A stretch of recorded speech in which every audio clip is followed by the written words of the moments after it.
lamun orang sering manggihan orang kula nyaritakeun guru-guru kula bae nu di Banjar anu di Garut Masya Allah maot lilis gugu almarhum abah mak lain keur nyaritakeun eta atuh dibukaan ku sorangan pan pula keur di jero bukaan tetep nunjuk Allah Masya Allah karim bukan sorangan impusanan teh Allah entak pas maotna nunjuk angka hiji tanggal hiji kemudian bulan hiji tahun 2000 hiji kabeh maot teh terus leuleus awakna teh leuleus guru kula di Garut ajengan oha Masya Allah teu meunang pamajikan ge kena kaluar kula mantos mandian terus ngawuduan terus rebahan ge langsung zikir Allah ulah aya awewe cek jeung ulah aya nu kitu non tatangga-tatangga nu tara ibadah di luar bae ulama kebetulan tos mandian ngawuduan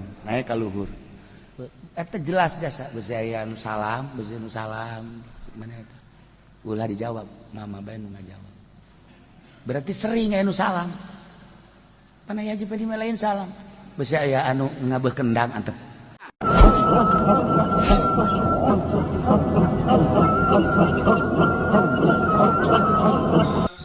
dah ieu carita palak hiji syahrul syar'i ru'yat dua syahrul hakiki itima panjang mengkurang dicaritakeun eta mah sulam durus palak dan lain-lain sebagainya loba kita palak kaji geus kurang nah kemudian syahrul istilahi ieu kudu nyaho tahun kabisa engke dihijikeun jeung kabijeng basitoh ieu mah ngaranna syahrul istilahi nah iya kan ayat tilu geus jelas tah urang dek kudu belajar Islam dek kudu belajar ulah nuturkeun hitungan-hitungan kafir urang dilojokeun ku hitungan kafir rumusna ge urang teu boga geus puguh bae urang bisa nyieun rumus sorangan sulamun ayeuna jancan pernah aya nu gagal setungtung can aya nu pernah gagal ulah sok caci maki awas ya lantaran lain jelema leutik teh jelema bahkan geus diabsohkeun geus disohehkeun terkutuk sih bahaya ulah sambarangan ngaran teu bisa urang nyalah-nyalahkeun we pake Islam satungtung urang kitu nyekelan teguh kana aturan Islam pake dah walaman teh ti kamari ge nu make happy meal pake ku sarari nyukom pake ku sia hayu pake geus pokona mah rumusna aya nungguan heula cenah ti Amerika kumaha mun dilojokeun ku nyana da aing mah kieu bae henteu cenah ka kiai mah moal dituturkeun aing mah teh dituturkeun mah ka Allah di aing mah bisa ngaji so sombong gitu jadi sombong ge ka sia aing mah ngaji eta tetep palak maksudna teu jak utang hitung sorangan nu aing mah bisa je aing mah dicarekan ku kolot aing baheula barang tas gaji dipapih baheula di Cipanas inget bae coba hitung gitu dihitung salah kula carekan ku nya buat beakan kula dicarekan ngaji deui sia ngaji kitu kamu budak aing hadene ge batur carekan engke sia kudu boga kayakinan jang sia ngaji deui kula ka Kubang ka juga Ki Izudin aduh kitu ngaji deui tah dirinya rada dinyakeun teu kaluar-luar kula kaluar teh dahar nginum bandi dahar nginum atuh teh mah kudu kaluar mah nya ngising di pondok ya alhamdulillah barang datang deui ka dieu coba deui coba nyeun nyeun deui ieu bener karak geus jang sia doang alhamdulillah geus eta dah kabelah dia dah loba neko-neko ente aing mah geus titipan kolot geus asal di adi-adi bae adi-adi ge naranya ka kula kumaha kaji gimana ieu ayo cenah ai adik kula mah nurut bae ka kula beureun pajar bener kulanya kumaha kaji bae cenah ngarurut di dieu mah geus pokona mah ngilu nah akhirnya kan milu kabeh ka Gus Dur datang nanyakeun palak harita kudu dibejakeun lebaran nyana deuk ka Jombang biluk ka Indur ka dieu ka Cilongok deuk nanyakeun palak panjang geus tah caritana dongengna nah ieu palak urang mah aya kene palak eta pake adapun secara umum negara kudu ru'yat asal sing bener aturan fikihna ru'yatna nu bener mantap Sekolah delekeun ye mal bener kajian kuku mah gaya negara lamun seperti ye kembali gerage bakal ka sulam bener bae kembali ke sulam deh aman deh sesuatu anu geus bagus ulah sok dirobah-robah alhamdulillah kembali deui ka sulam harti dah hitunganana kemudian ru'yat derajat akan jelas urang perbedaan dilojokeun ku kafir mah nyadek ibadah ka Allah dilojokeun ku kafir sarua jeung tadi Yahudi bajak sokos kitu bae. Ya, munggah haji teh ulah di bulan haji cek cenah geus bae asal panas bae. Nya mah demi keuntungan dunia. Nek nanaonan bulan ditambah 13 bikeun jadi 14. Lantaran tadi perhitungan syamsiah geus urang teh mun nyaritakeun bulan aya bulan komariah, aya bulan syamsiah. Nah, engkena aya syahrul syar'i, aya syahrul hakiki, aya syahrul istilahi. Ieu ayatna geus satu moal keluar tidinya mun Allah nyaritakeun inna iddatasy syuhuri indallah 12 syahran fi kitabillah berarti dimimitianana iraha ieu Sidina Umar tampil Muharram Safar Maulud dah sampailah dihitung Muharram harina sabaraha Safar harina sabaraha gitu Rabiul Awal Rabiul dan selanjutnya dihitung setahun ternyata 355 tafaut jeung syamsiah lamun ngitung 160 berarti 5 hari per tahun kali 100 tahun sabaraha lamun ngitung 300 kitu aslina mah baheula mah 365 berarti tafautna 10 hari kali 1 abad sabaraha nah seperti etalah timbulah ke aya kabisah maka jadilah ke bulan istilahi di Indonesia mah ambalayang ke aya bulan Jawa hitunganana ge urang mah abajadun hawazun hatayun kalamanun sapasun dos sampai dozogun di Jawa mah lain batas saja haho naon karah hitungan Jawa teh tuh aing ge Jawa aing ngadegewan sia berarti siap bid'ah tah cara kada teu sawah anakna cilaka haji pedi ka bawa-bawa aduh Gusti tuh terus hitungan Jawa nu lain deui kan diaji kula ngaji kula mah insyaallah hitungan Jawa berikut pabidahan-pabidahanana ya hitungan Jawa hitungan diaji di mana letak salahna sih hayang nyaho salahna diaji ieu letak salahna padahal diulah ku guru mana we ulah ngan hayang nyaho coba ieu letak salahna kumaha letak salah terus diaji oh mantap kula mah lamun jadi dukun bisa jadi aji kabeh kuali tilok dibuka-buka tak kitab palak dan Jawana di segala tetebakan segala nanaon guys ai dibeuleman teu antepkeun baheulanan ieu ayatna sababaraha ayat suci Al-Qur'anul Karim nu ngajelaskeun tentang hisab dhaif ketika orang nyaritakeun syar'i tapi ketika orang nyaritakeun hakiki atuh da kumaha urang nungguan ru'yat teh tanggal ira timbulna atuh kudu dijieun ku urang set bulan hijriyah nah ieu bulan istilahiyah oh waktu ge aya gorbiyah ge aya itu sampai aya gorbiyah gitu kulon aya syarqiyah nyen waktu orang lamun bulan puasa kudu syarqiyah hiji gorbiyah hiji kabeh ngeunah jeung istiwa hiji jelas kan di tilu boga waktu teh gorbiyah istiwa jeung syarqiyah kabeh ngeunah jelas ieu inna iddatasy syuhur indallah tuh 12 syahran fi kitabillah yauma khalaqas samawati wal ardh minha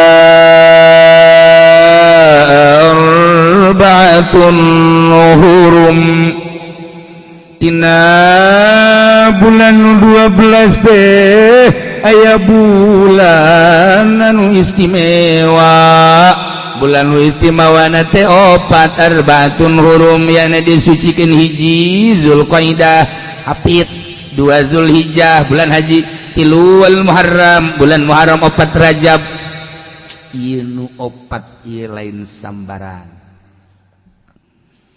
zalikan dinul qayyim Iya anu 4 tina anu 12 anu dimuliakeun ku Gusti Allah atuh bisa kaseluruhanana orenganana dinul qayyim agama anu lurus ya ne hitungan anu lurus din di mana hisab hitungan anu lurus setahun 12 bulan ulah 13 dimimitian ku bulan Muharram di antara nu 12 aya 4 bulan anu istimewa.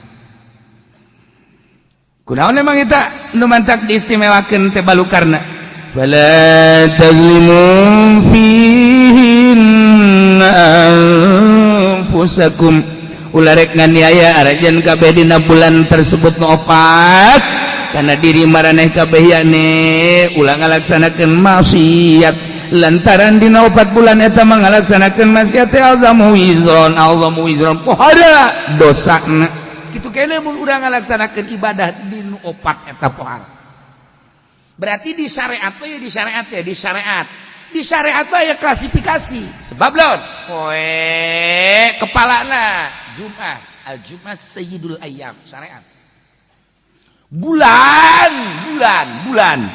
dina satahun paling hebat Ramadan cek Kangjeng Nabi mun di antara nu 12 keur carita Gusti Allah nyaritakeun istimewa 4 berarti kan aya kelas di syariat bakos gitu di syariat bakos waktu lain-lain kan waktu teh lain-lain urang lamun dina poe Jumat sakitu hebatna ge aya waktu anu istimewa nu di mana urang ngadoa moal diengkekeun deui ku Gusti Allah iraha eta ceuk sakaol antara 2 khutbah begitu khatib diuk tah keur diuk eta waktu ijabah gegeran ya Allah ya Rabb Gusti abdi bere nyandung Gusti doh sia mah seri doana teu puguh cek eta teh kumaha sia bae eta mah contoh doang ulah kararitu mah contoh teh mah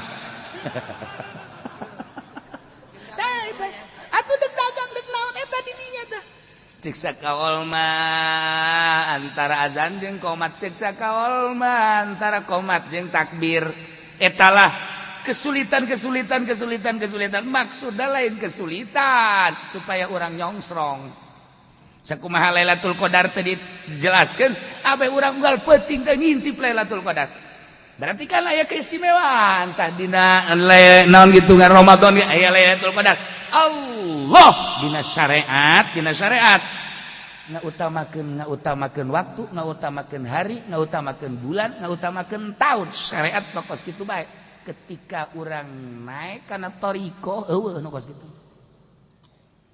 urang geus suluk ka Allah make jalan khusus syariat eueuh lain eueuh kumaha akur poe naon bae ge akur waktu jam sabaraha bae ge eueuh aya klasifikasi berarti kan urang teh lamun aya klasifikasi ka bawa ku eta ka isigol ku eta moal jadi ulah luak lieu kapan dina thariqah mah hiji bae Allah ulah ngaluak lieu ieu ka langit ka bumi ka dunia ka makhluk ka nafsu ka setan ulah sebab etalah anu ngaganggu ka urang hiji bae geus Allah ulah luak lieu dina thariqah mah hiji bae mantep carang nu bisa sebab naon teu ngadeukeutan guru teu ngahadam ka guru moal bisa thariqah mah lain wirid sanajan di wirid datang kampung budak nya teh moal bisa tetep bae kudu aya instruksi ti guru sebab naon nafsu urang teh lain wirid kadang-kadang urang wiridan teh ku nafsu la ilaha illallah la ilaha illallah la ilaha illallah alhamdulillah nafsu urang padahal urang lamun jeung guru mah kadang-kadang urang kan zikir la ilaha illallah la ilaha illallah cak guru ulah zikir mendingan ngarokok urang kan berpikir masa sih teu zikir ka ngarokok ulah ngarokok bae sia ngarokok nyana kan bingung aing mah zikir ulah horenganan zikirna ku nafsu mendingan ngarokok puguh-puguh ngeleput eta hese na tarikat bahkan kos kitu hese na thariqah mah siga bagus padahal teu siga bagus kan urang make udang-udang make jubah saat nyalateun sholli Allahu akbar bareng hayang sholawat nek naon coba eta nanaonan teh kos kitu eta emang teu kabaca kitu ku aing udang-udang sia udah sok nyelek ka dia atuh biasa bae syariat teh kos kitu bae ngan teu kudu kumahakeun emang datang ka syariat bae ngan salilana kos kitu bae siga nyaan reka Allah horenganan dunia keneh bae di tarikah teu ngadeukeutan guru moal bisa kajian kukuman sebab nu Noel siga nya bae urang teh siga nya la ilaha illallah na tengah peuting la ilaha illallah la ilaha illallah doa eta keneh sok la ilaha illallah horenganan di jero nama ira yang jadi wali atuh kunaon hayang jadi wali teu pada goblok hese tuh mantak dibimbing ku guru ulah hayang nanaon hiji be ridho Allah tuh kan kebelah dituna mah kebelah dituna cara eta teh ya cara marufil gurki kadatangan muridna hayang suluk ulah henteu kulo mah suluk bae boga santri boga tinggalkeun santri si sakieu tinggalkeun make jihkeun emang geus bang maningan magahan santri bae henteu kulo mah suluk tinggalkeun santri mantak dititah ditinggalkeun berarti kan nyana ngalep untung di santri mun cacak-cacak nyana magahan santri teu ngalep untung di santri atuh moal dititah ditinggalkeun nu mantak dititah ditinggalkeun nyana teh ya ngaharepkeun pamere di santrina atuh rek naonan mah magahan ngaji kos kitu ojol jeung pamere santri ci atuh engke ganjaran mah ti Allah ulah ojolan ti santri ieu mah santri geus kebal sia teu balik-baliknya geus 3 bulan balik atuh sia emang ulah atuh teu sasalaman jeung aing ih udah balik kan tuh bebeja ka kolot balik bila perlu unggal minggu sia balik eta kiai teu bener eta kiai cek toriko syariat mah enggak baik make administrasi bae eta mah syariat mah kos itu tapi cek toriko mah teu bisa bersihan nah eren tinggalkeun santri mangga baju jubah ganti make baju anu cumplang campling mangga kongkoyangan ieu tak ka dieu tah kongkoyangan tak ka dieu tah kongkoyangan tah ka dieu ku batok mangga cekel ya itu aya ka pasar sia ieu coret-coret mangga nurut jasa kan tah baenyana tah nurut ka guru store sia ka dieu gitu wali mah kos kitu store aya ka dieu store menang sabaraha sia menang sakieu tah bikin kabeh ka guru menta-menta deh store deh itu maksudnya moal jadi mursyid atuh lamun masih kana resep kana dunia okosna resep kana dunia tenden Aisyah ieu menta-menta maksudna emang menta-menta apa lain henteu abdi mah eta nu mere bae sabodo kumaha Gusti Allah men matak dibikeun kabeh ka mama kakarak lulus lamun kitu mah sia eta menta-menta emang maksud atuh lamun teu kitu mah tuh kumaha dahar balik sia balik bandingkan dagang sia kos kitu mah ye ta eta hese ngelepengkeun atuh nah ulah luak lieur hiji Allah urang mah pan ieu masyaallah jadi kiai teh aya kandidat caleg mulai asana ieu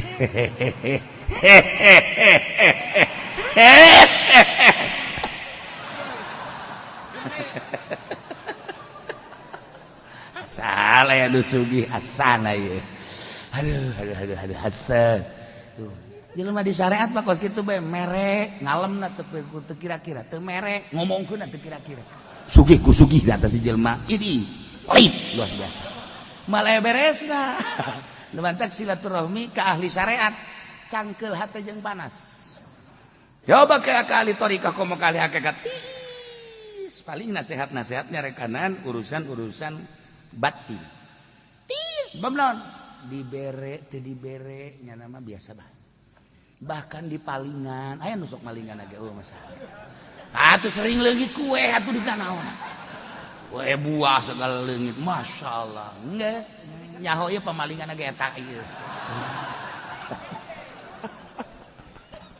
tuh ya teh beda aja tadi kok nah gan ulah sambarangan kudu aya nu ngabimbing guru mursyid ngelempeng ka Allah teh kumaha nah iya ulah aya unsur hayang bisa salamanan bae berarti kan boga rasa aing mulia geus boh urang lamun diondang bae mama mah gelasna nu gede so gede ember mun aya mah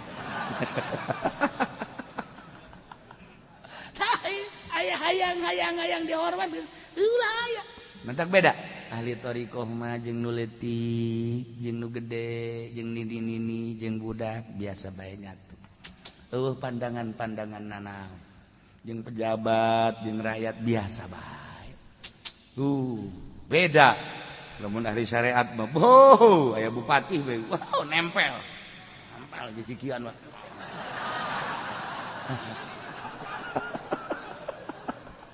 ya Allah ya Rabb urang lamun di syariat teh capek hirup tapi lamun di tarekat tinggalkeun makhluk dunia fana rusak hiji be menuju baqo kullu man 'alaiha fan wa yabqa wajhu rabbika dzul jalali wal ikram boga keyakinan ka Gusti Allah dak bakal berbeda kabeh segala rupa bakal berbeda sebab nu di dalam Allah sementara Allah nu nyekelan kendali. Nah, iker cerita ilmu hisab nu mantak para mualif teh diangkat jara diwali teh Imam Syafi'i kutub dina autad, Imam Hanafi kutub dina abdal, pohara jasa. Terus kabeh mazhabul arba'ah kutub. Kok kadina Tuhan sabdu kadina kutub diurang wali sanga kutub. Kuari ge kutub teh aya. Terus bae. Terus nyada banyahueun ka wali-wali nu araraya, jajaran hiji, jajaran dua, jajaran tilu. Sanajan urang ngaku wali, punyana ditempo di jajaran. Itu budak ngaku-ngaku jadi wali-wali meureun teh mah. Aya ngaku-ngaku wali. Oh, ka dieu ka Abah, ka ieu ka Abah. Oh, ka Abah di deuleu ku nyana. Ieu mah wali-wali daya. Beda-beda. Jadi isi itu orang gampangi jeung kutub ge isi sebab kanyahoan kujana barisan-barisan anak kanyahoan. Nah nijaba uropa asoib terus kaberaituna mimiti rijalul goib terus tawari abdal autad muhtar imamani kutub. Ya Allah ya Rabb. Nah Imam Syafi'i selamat Imam Syafi'i mah tapi babaturan Imam Syafi'i mah bahkan dibunuh harita Raja Mansur. Kita nyaritakeun eta hungkul Quran qadim Quran jadid Quran hadis. Quran hadis pertahankeun ku Hisyam jadi qadim. Hadis qadim seret sidang. Kita nyaritakeun Quran adalah menangi tak ieu hadis qadim kalamullah. Subkeun ka penjara jadi bere dahar pae. Imam Syafi'i panggil Syafi'i Quran katakan Quran hadis sekian ya memang hadis benar Syafi'i menjago ya benar hadis benar ya betul ini adalah hadis aman balik wah tuh murid-muridnya kaget dan Imam Syafi'i nyaritakeun Quran hadis sahanu nyatakeun Quran hadis ulama ieu tah ya hadis jadi ngomong make tauriah ngaranna tah eta jelema gede mah kos kitu jadi bahasa ka dieu maksud ka ditu itu tah eta tauriah nu kos kitu kana tud alih amin 5 nah aya nu hasud bejaan ka Imam Syafi'i ngabejaan ka raja bahwa Imam Syafi'i nyana sebenarnya mah ngalojokeun tuan nyana ngalojokeun tuan ieu horeng nu hadis teh coba panggil deui panggil deui sidang deui maksudna supaya dibunuh sebab pengaruh dunia kan Imam Syafi'i teh jelema lamun boga pengaruh loba atuh geus musuhna ge kan kiai deui atuh kiai kan nu ngalaporkeun titah dibunuh bae urusanna eta kadur titah ngahadiskeun Al-Qur'anul Karim nah begitu di sidang coba katakan cek Imam Syafi'i Masya Allah kitab nu opat Quran Taurat Zabur Taurat Injil Quran ieu tah hadis raja kieu bae raja ieu kumaha maksudna sageuna coba sakali deui ieu tah Zabur Taurat Injil Quran ieu nu opat bener atuh kitu mah balik. Jago Imam Syafi'i mah atuh murid-muridna kabeh daratan emang mah ieu nu opat ieu hati-hati beramo sakieu teh. Atuh kiai mah tilok eleh udah di Bandung teh baheula. Kita ngaharamkeun teh, kita ngahalalkeun arak. Atuh pan bisaan nya nama. Ieu mah kiai halal apa haram? Halal. Halal. Teu kadangnya min haram. Manusia aja mah dibunuhan pan baheula. Nya halal. Naon teh halal. Haram atau halal? Halal. Jago. Kata ngaranna nya naon ngaranna gitu nyumput di nu cang. Gitu beunang gege. Minha arba'atun hurum zalika dinul qayyim.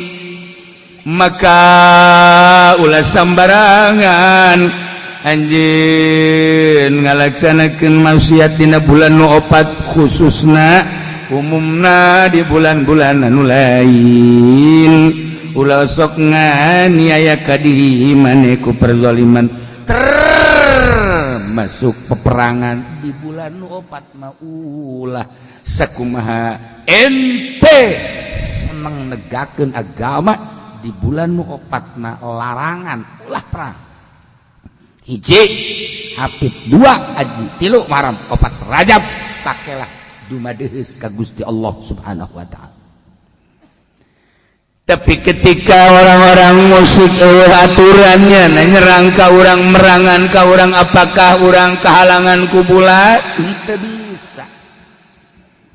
Andai kata musyrikin nyerang ka urang di bulan-bulan nu disucikeun ku Gusti Allah, ulah cicing tetep bae berangkat. Wa qatilul musyrikin kaffah, perangan ku anjeun kabeh jelema musyrik kabeh. Kulis syuhur seluruh bulan kama yuqatilunakum kafah sakumaha musyrikin merangan ka anjeun kabeh seluruh. Masya Allah. Ulah kedah-kedah ieu bulan teh teu menang perang diserang ku musyrikin teh urang cicibet teu bisa serang balik. Jadi kesimpulan nama mukmin teh muslimin teh kudu gagah sebenarnya mah ulah puluya peleye. Ya akibatna kos di negara urang kan we puluya peleye, urang teh negakeun agama teh puluya peleye, urang teh ieu teh akibatna dilindih kan ieu. Terus urang teh makin kahareup dilindih. Di zaman kamari kolot urang mah eueuh nu daekeun yo ke duit bank teh. Eueuh haram kabeh teh, duit pelembungan teh mah. Kabelah dieuna kredit daekeun. Kuari mah ambale ka kiai-kiai boga sorup. Kiai ge boga. Aya nu datang ka kula nanyakeun dalilna. Kiai nanyakeun dalil di Sukabumi, geus teu kudu dalilan. Ai beuki mantap ya. Geus. Atuh teu kudu dalilannya di Fathul Muin sakitu jelasna. Maknya urang kudu mukakeun kitab ka kiai. Geus. Ternyata kiai-kiai anu ngahalalkeun kreditan nu sababaraha nu paeh bau maitna. Bau lain lalagaan maitna. Sabodo teh mangsus. Lainna teu bau nu ngahalalkeun nu ngamenangkeun kreditan teh sok bau mah itu urang lamun ngadange kidahlan mamaot nu wani mandian nungguan abah di dieu ku sabab naon seungitna ku harajasa datang ka teu kuateun ngambe seungit teh abah datang ka depan masyaallah seungit ieu mah bau kiai bau masyaallah karim sabaraha kiai nu ngahalalkeun nu ngamenangkeun kreditan bau mah itu sok termasuk entes ya. Hayu sia, aing mah ngabejaan doang. Sabodo aya hayang bau los. Geus pugus ieu mah bentek biasa meureunana. Eta tanda kana teh. Lamun urang sering manggihan urang kula nyaritakeun guru-guru kula bae nu di Banjar, anu di Garut. Masyaallah maot lilis. Gugu almarhum abah mak lain keur nyaritakeun eta. Atuh dibukaan ku sorangan pan pula keur di jero. Bukaan tetep. Nunjuk Allah. Masyaallah karim. Bukan sorangan. Impusanan teh. Allah entak pas maotna nunjuk angka hiji, tanggal hiji, kemudian bulan hiji tahun 2000 hiji, hiji kabeh maot teh. Terus leuleus awakna teh leuleus. Guru kula di Garut ajengan oha, Masya Allah. Teu meunang pamajikan ge kena keluar. Kula mantas mandian, terus ngawuduan, terus rebahan ge. Langsung zikir Allah. Ulah aya awewe cek jeung ulah aya nu kitu non tatangga-tatangga nu tara ibadah di luar bae. Ulama kebetulan tas mandian ngawuduan, naik ka luhur. Eta jelas jasa beusi aya nu salam, beusi nu salam. Mana eta? Ulah dijawab, mama bae nu ngajawab. Berarti sering aya nu salam. Panai haji pedi lain salam. Beusi aya anu ngabeuh kendang antep. Atau ya kau bina kendangnya nama itu. Ini masalah. Assalamualaikum kade gitu. Nyana nu ngajawabna. Teu lila langsung dalam keadaan tas mandi, boga wudu. Leuleus awak teh. Seungit. Masya Allah. Da ieu nu ngamenang-menangkeun kreditan kasaksian moal bijakeun. Ya tilu geus tak kiai bau babat. Masya Allah kari. Nauzubillah min dzalika min sabodo. Geus teu kudu didalilan teh geus teu kudu dan. Teh mah nafsuna.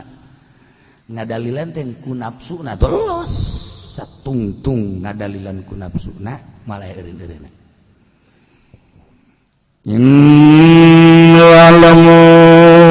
Wa'lamu anna Allaha ma'al muttaqin. Dayahokeun ku aranjeun kabesannyana Allah ma'al muttaqin eta babarengan jeung nu tarakwa. Bareng teh kumaha? Panjang urang nyaritakeun. Lumantak bahasana ge ma'al muttaqin. Urang lamun ngabahasakeun ma'a di ilmu nahwu. Al-ma'u al-khosyah ma'al ma, al-ma'u ma'al khosyah ma'a. Nah eta bahasa ma'a teh di ilmu nahwu hiji. Bersih babarengan aing babarengan jeung Allah. Di awak aing aya Allahan. Jadi Allah teh bersemayam di awak. Wah kafir sia. Ayo bahasa lagi maaf, mantak lain gitu bahasa maaf mah. Kayak di waktu-waktu nanya, wa'lamu annallaha ma'al muttaqin. Naon ieu teh bil auni wan nasri. Babarengan teh pitulungna, babarengan teh nasrina. Mudah-mudahan orang kabehan dijadikan golongan muttaqin sehingga orang ditulungan ku Gusti Allah, sehingga orang diraksa ku Gusti Allah, sehingga orang terus baik